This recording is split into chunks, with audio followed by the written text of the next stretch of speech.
In those days there was again a large crowd, and they had nothing to eat.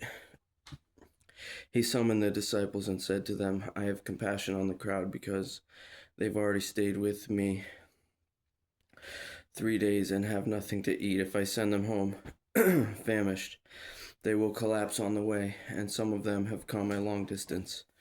His disciples answered him,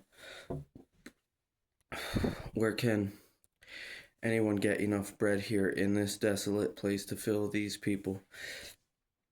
How many loaves do you have? He asked them. 7, they said. Then he commanded the crowd to sit down on the ground.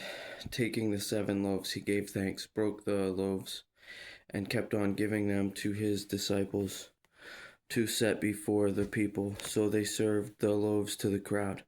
They also had a few small fish, and when he had blessed them, he said these were to be served as well. They ate and were filled.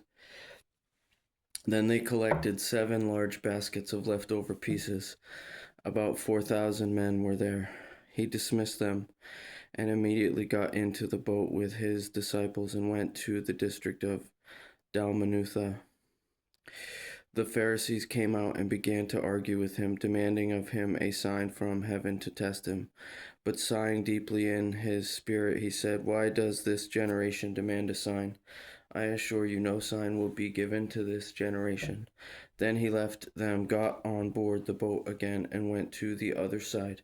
They had forgotten to take bread and had only 1 loaf with them in the boat. Then he commanded them, Watch out, beware of the yeast of the Pharisees and the yeast of Herod.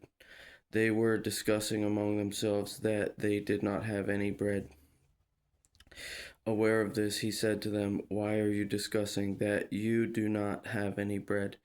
Do you not yet understand or comprehend? Is your heart hardened? Do you have eyes and not see? And do you have ears and not hear? And do you not remember when I broke the 5 loaves for the 5,000? How many baskets full of pieces of bread did you collect? 12, they told him. When I broke the 7 loaves for the 4,000, how many large baskets full of pieces of bread did you collect? 7, they said. And he said to them, Don't you understand yet? Then they came to Bethsaida. They brought a blind man to him and begged him to touch him. He took the blind man by the hand and brought him out of the village, spitting on his eyes and laying his hands on them. He asked him, Do you see anything? He looked up and said, I see people. They look to me like trees walking. Again, Yeshua placed his hands on the man's eyes, and he saw distinctly. He was cured and could see everything clearly. Then he sent him home, saying, Don't even go into the village. Yeshua went out with his disciples to the village of Caesarea Philippi. And on the road, he asked his disciples, Who do people say that I am? They answered him, John the Baptist, others Elijah, still others one of the prophets. But you, he asked them again, Who do you say that I am? Peter answered him, You are the Messiah. And he strictly warned them to tell no one about him.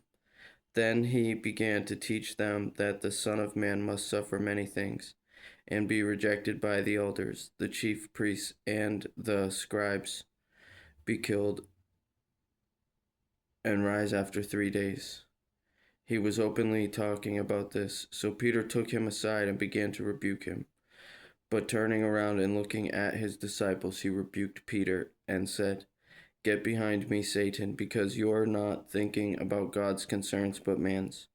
Summoning the crowd along with his disciples, he said to them, If anyone wants to be my follower, he must deny himself, take up his cross and follow me. For whoever wants to save his life will lose it, but whoever loses his life because of me and the gospel will save it. For what does it benefit a man to gain the whole world yet lose his life? What can a man give in exchange for his life? For whoever is ashamed of me and my words in this adulterous and sinful generation, the Son of Man will also be ashamed of him when he comes in the glory of his Father with the holy angels.